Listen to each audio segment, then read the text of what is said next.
on your last episode about how when you involve friends and other people in your personal life, it can kind of get dramatic with the sort of, maybe not evil eye, but like... So basically, if you have... what I was trying to say before is because everything I say I've kind of gone through. Yeah. So everything that I say on my episodes I've gone through. So I've been through situations where a girl's had a friend, and her friend is just feeding this negativity into her soul.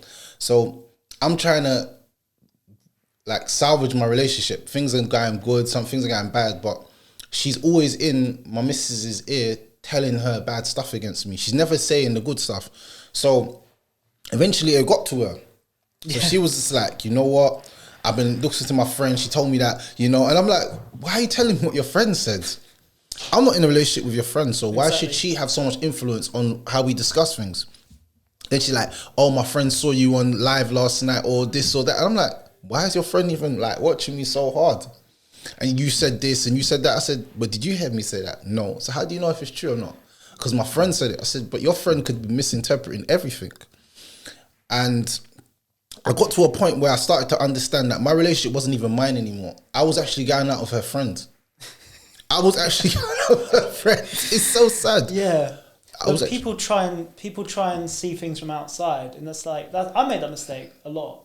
Like, as I'm still quite young, so I still continue to make it sometimes. Like, when you tell people stuff you shouldn't do when you're like emotional, and then it just comes back and to be used against you. That's the worst one. For me personally, I've been hit with that so many times. So that's why I was discussing that, because I thought it's a very good topic that nobody really talks about. Like, can your friends ruin your relationship? Like, literally. Like, can they get into your head? Or worse so, this is even the worstest one. They're disrespecting your partner. So basically, there was a story when I was very, very young. I had a girlfriend. And I think she went out the room to do something. I don't know what she went to do, but her friend was on the phone. Yeah, this is old school. This is like back in the day when you had house phones. It was cool for house phones. So I remember the friend was there, and then me and the friend, I don't ask me why we start arguing, but we started to argue, and then the friend told me to like my mum. So I was like, what? So my girl, so I'm shouting, going crazy. So she's locked me off. So I've called back, and my girl's answered now. So I've said, bro, like, did you hear what your friend said? And she's like, no, what happened? And I said, your friend said this, you have to defend me now. So I'm telling her, you have to defend me to your friend. She's like, did you say that? Her friend's like effing and blind, saying, see, how she's talking to me. Are you going to let your friend talk to me disrespectfully? I would never let none of my friends do it to you. And then that led me to just break up with her because of that right there. Yeah, it's like, sometimes it's like when you involve other people, they tend to like meddle with it, and it just makes it so much worse. Do you know what I mean? Like, that's the thing. Sometimes I've had that before. It's like, I just want to speak to somebody, to them, and then like there's other people that's making it complicated, and it just makes it worse. Way worse. And it's just like, just gossip and drama. And that's something I've learned as I've become more into my deen and my religion, is like privacy and the need for that always. And that's why I think some women think that you're hiding them, but what you're really doing is you're saving them from fitna. Because you have to remember, if you're doing something positive, there's always people out there that want to do something negative. Man's got shaitan's real. Some people are actually shaitans, like they're literal shaitans. They don't even know that they're actually shaitans. Yeah.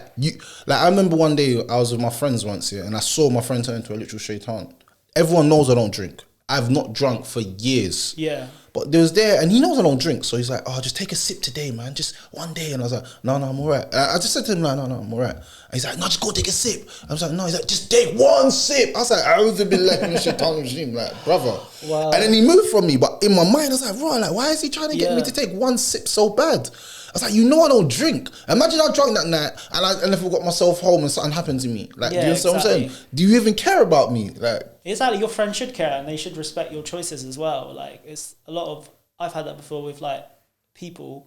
Once I became Muslim, it's like they didn't take it seriously. Like they were trying to, maybe not on purpose, but they were sort of subtly trying to influence me. Like, oh, you should do this, or like if I'm with them, it's like, oh, do you want a beer? It's like, oh no, I'm all right, and then they try and force it on you. Yeah, I don't like that. And like, especially when I was a new Muslim and I was weak, like I would sometimes, you know, like make mistakes because people were pressurizing you. Yes. And it's a lot to deal with when you've just become a revert. And that's the hardest thing when you just revert. Yeah, the hardest thing is the hardest thing when you just revert is companionship, because obviously you've known people for years and people are like your close people, so you don't really want to cut people off because you don't think they're generally bad people, but obviously your religion's saying what they're doing ain't correct, so you're like, I'm at a standstill now because like I love you, but I can't be around you all the time. And I think a lot of my friends didn't understand. I used to do music. I was actually big at music. And then 2010 came, and then I said, you know what? I just need to cut off music because what I'm saying in my rhymes is not how I'm living today. It's not what I want to promote. Does that make sense? Like, it's bad stuff. Like, especially, when you were a different person. Yeah, I'm a whole different person now. You know what I'm saying? And even though the streets still know me as someone, in me, in my soul, my mind, my body, everything, just the way I think, I'm changed. You're a different person. I'm a whole different person. So it's like, I'm lying to the people now. Because I'm saying that I'm doing this, when really what I'm doing is this. So it's like, all right, I have to make these constant decisions. But all my friends never understood, and they said, oh, you're a quitter, you gave up, you left us. And I was just like, nah, brother, like, my path didn't coincide with that. You know what I'm saying? And that was one of the reasons why I even stopped doing music, because of that reason. Because you know what I'm saying? I said, right, worst case scenario, if I'm going to do anything, I'll listen to music, like haram wise, if I was going to do anything. But for me to make music, and then I'm making music that is influencing youngsters, which I'm not going to lie, I do listen to music, but I wouldn't make it, especially with that kind of context to it. Do you know what I mean? Yeah, you can't, because for me personally, it made me feel like I was kind of like a hypocrite.